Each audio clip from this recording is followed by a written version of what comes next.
Years ago, I worked at a Hallmark Gold Crown store. During one of the busy Christmas seasons, I can remember going around and making sure all the cards were in stock when I came across a woman who looked really distraught. I went over to her like I did with pretty much every customer that came through the door, and I said, "Ma'am, is there something I can help you find?" And she looked at me and she said with such transparency, "Yeah, don't you have a card that just says, 'Merry Christmas, Mom,' and none of this sappy stuff that never was true of my childhood because she was an alcoholic and is still an abusive alcoholic?"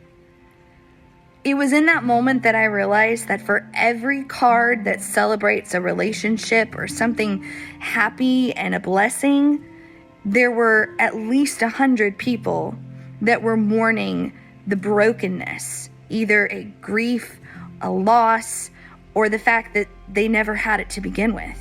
The truth is that the holidays tend to be more like a nightmare for a lot of people.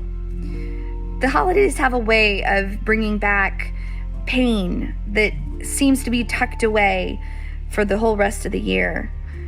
Somehow, a smell, a recipe, a movie can trigger things in a person during the holidays that can lead to depression and hopelessness, anxiety, and sadness.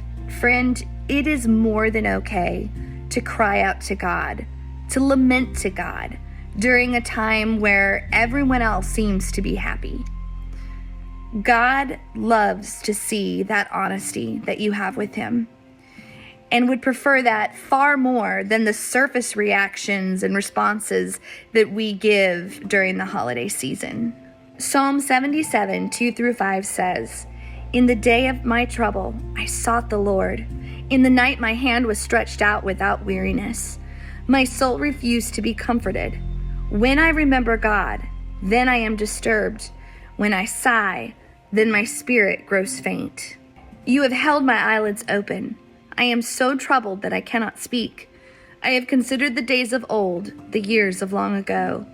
So when and if you experience grief this holiday season, during a time where everyone else seems to be enjoying the light and you feel like you are walking in darkness, remember that God sees you, He hears you, and it is more than okay to cry out to God, for He is our hope.